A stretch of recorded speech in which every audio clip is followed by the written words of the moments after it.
Ketika cinta datang dari arah yang salah, yang berseragam pun bisa kehilangan arah. Inilah kisah seorang polisi yang diam-diam jatuh hati pada istri orang lain. Dan saat rahasia itu terbongkar, kehancuran pun tak bisa dielakkan. Di sebuah kota kecil bernama Desa Seruni, hidup seorang polisi muda bernama Bribtu Arman, yang dikenal ramah, tampan, dan bertanggung jawab. Ia baru saja dipindah ke kantor Polsek Seruni dan dengan cepat disukai warga. Namun di balik wibawa seragamnya, Arman menyimpan rahasia gelap. Di lingkungan tempat ia tinggal, ada seorang ibu rumah tangga bernama Laras, cantik, anggun, dan sering ditinggal suaminya yang bekerja sebagai sopir truk lintas kota.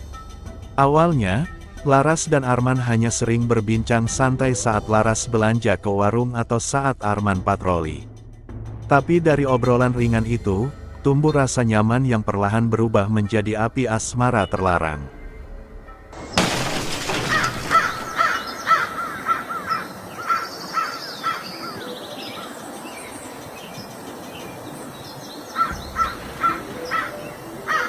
Tanpa terasa, keduanya mulai saling mengirim pesan larut malam.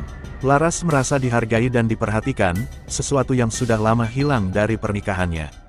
Arman, di sisi lain, merasa menjadi pahlawan di hidup seseorang, tapi mengabaikan batas moral yang ia sendiri jaga saat berseragam. Mereka akhirnya bertemu diam-diam, pertama hanya makan malam, lalu berlanjut ke hubungan fisik di luar batas. Namun rahasia tak bisa disembunyikan selamanya. Suami Laras, Bayu, suatu hari pulang lebih awal tanpa memberi kabar. Saat ia tiba di rumah, ia menemukan sepatu milik Arman di dekat pintu belakang. Hatinya hancur, tapi ia tidak langsung marah.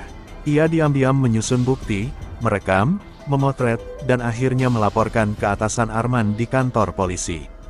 Berita itu menyebar cepat, membuat geger lingkungan dan institusi tempat Arman bekerja.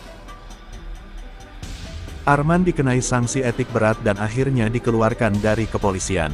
Nama baiknya hancur, dan hubungannya dengan Laras pun kandas. Laras menjadi bahan gunjingan warga, rumah tangganya hancur, dan ia harus menghadapi proses cerai.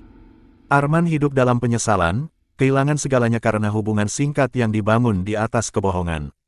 Di akhir kisah, ia duduk sendiri di kos-kosan sempit, melihat keluar jendela dengan mata kosong, mengenang seragam yang dulu ia banggakan. Pesan moral, lebih besar dari kesetiaan adalah kehormatan. Sekali kau hianati itu, seragam tak lagi berarti. Jangan rusak rumah orang lain hanya karena kamu merasa kesepian. Terima kasih sudah menonton, dan jangan lupa like, komen dan subscribe.